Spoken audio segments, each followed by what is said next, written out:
Hi everyone, it's John and welcome back to my channel. It's January 10th, 2023, and I wanted to review another book for you.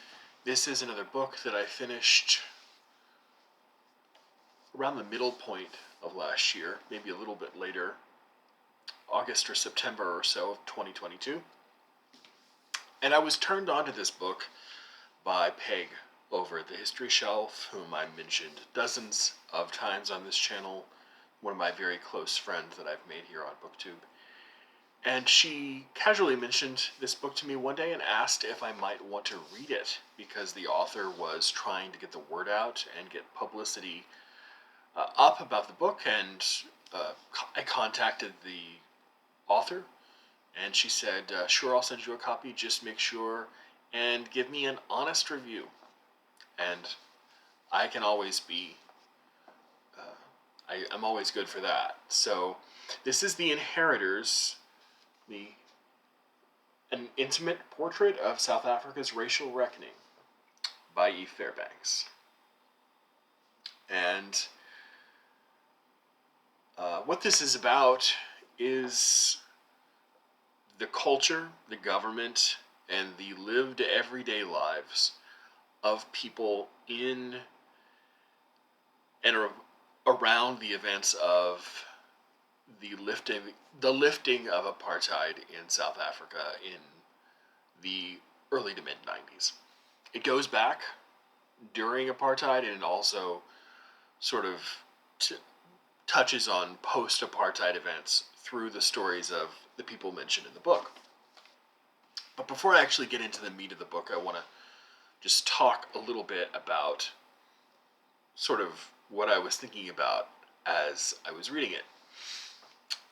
For some of the time that I spend reading a book, I kind of think about what I want to talk about or mention in a review.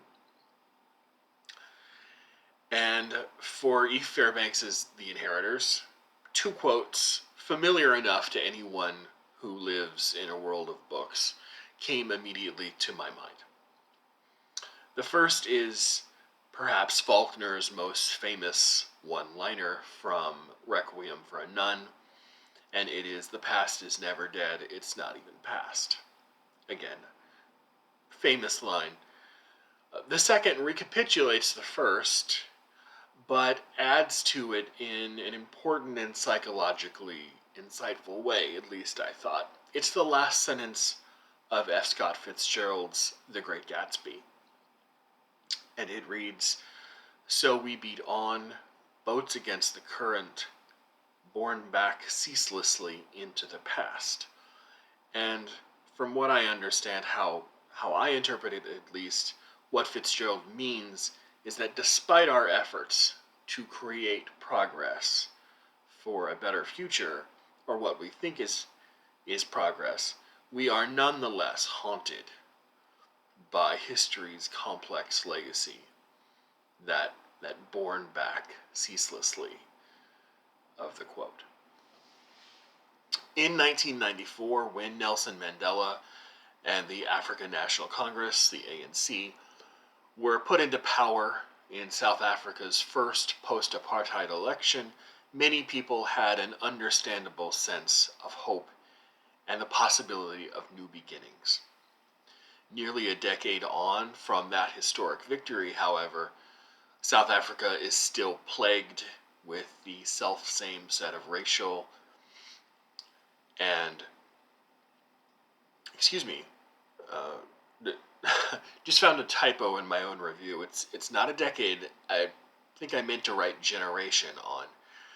Still plagued with the self-same set of racial and economic disparities and high unemployment rates that existed during apartheid. Was there anything else to inherit the inheritors of the title, but besides grand expectations and big hopes from the end of apartheid that had dehumanized black South Africans since 1948, when apartheid was instituted? And to that question, E. Fairbanks turns her attention with really acute psychological insight. Fairbanks herself was born and raised in the United States, but moved to South Africa a little over a decade ago. She has a clear interest in people and how they adjust to political and cultural change. And she tells in the book the stories of a small handful of people as they attempt to navigate their lives in the years immediately before and after the beginning of Mandela's government. First of all, there's someone named Dipuo, and I apologize if I don't pronounce these names correctly. It's spelled Dipuo, and Dipuo is an anti-apartheid activist who has spent half of her life working against the old regime. And then there's Malaika, who is Dipuo's daughter, who was born too late to remember much of apartheid, but whose experiences are still vicariously shaped by it through her mother's activism. And there is a white racist in the book, an Afrikaner man whose name is Christo, who used to do the regime's dirty work by attacking those who fought against apartheid for the government. And Fairbanks takes these three characters, writes their stories by recounting the details of their lives, their activism, relationships, lived everyday experiences, and displays a really impressive amount of empathy and sympathy for all of them, even including Christo, who is at oftentimes a very repulsive person. And E. Fairbanks has the motives of sort of this liberal, open-minded journalist who wants to go in not with any preconceived notions, but just wants to understand the stories, the politics, and the lives of the people who were affected, and to recount them with a tremendous sense of fidelity and sympathy. And she does that incredibly well. For me, this is some of the history of the best kind. Every book, I guess, is really its own kind of history because it's the product of its author. But narrative history can be told in a lot of different ways.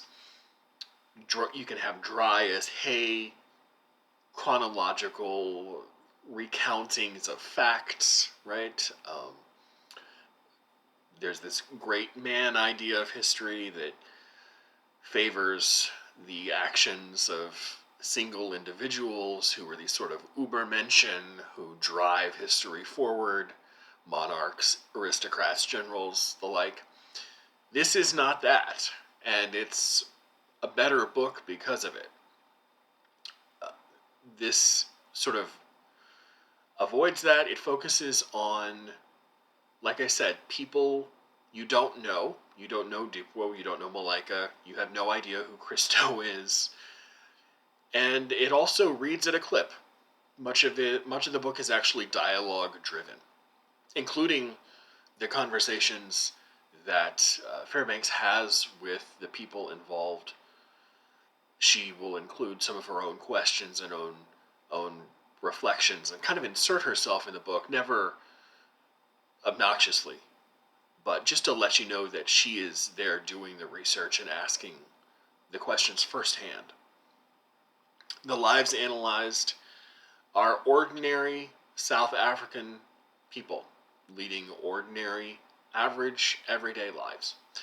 And while The Inheritors is not written for anyone with any specialized knowledge of South African politics, E. Fairbanks does introduce those bits of South African political pertinent information as they intermittently illuminate the story, she tells. But she never loses sight of those main characters, Dipuo, Malaika, and Christo.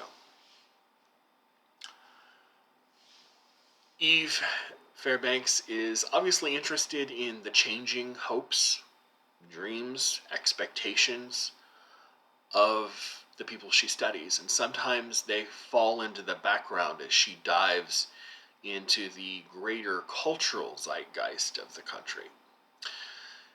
She's really invested in the psychological effects of racism. Really one of the fascinating points of the book. In fact, I engaged with Eve in a brief email correspondence, and she said that was actually on her mind when she was writing the book. White people wonder why black people never tried to rise up and destroy them in South Africa. Because obviously that very often happened in the United States under legal slavery when we had it. But it seems to not really have happened, at least very often or to the same extent, in South Africa. And this imbued in a lot of white people the fact that black people did not rise up against apartheid. This left white people with a kind of deep and abiding inferiority complex. That these black South Africans not only can survive something as horrible and horrific as apartheid, but then they can be the better people by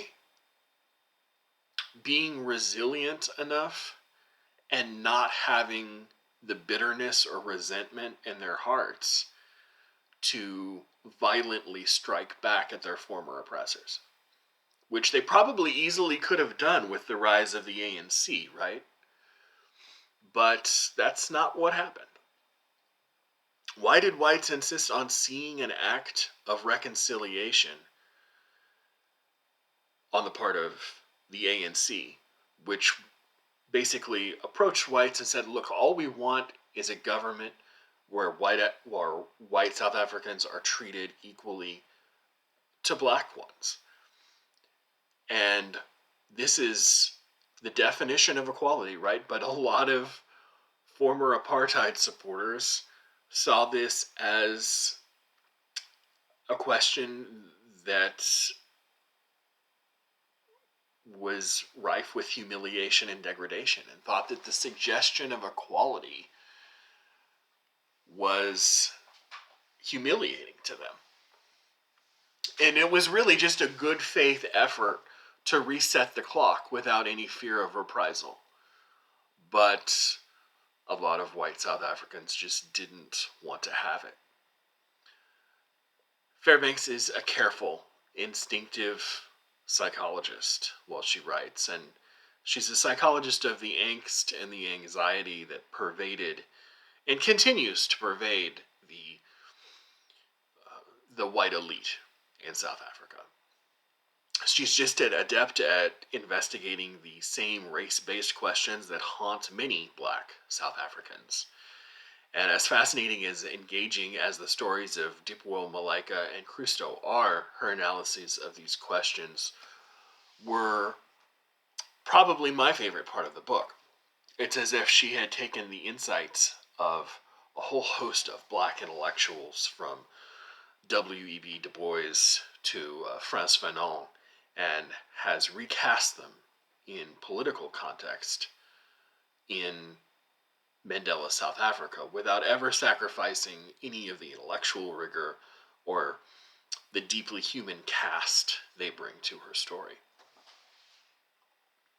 Fairbanks mentions at the beginning of The Inheritors that South African apartheid collapses the wide swath of time from antebellum America through the present into a period of about 30 years. Her book is a quiet and poignant and really convincing reminder that history can both shatter the manacles from our hands in an act of liberation, and it can also frustrate our efforts, just as Fitzgerald's paddle does. It kind of nudges us forward and simultaneously pulls us back ceaselessly into the past. This is a book that you should read. It's spectacular.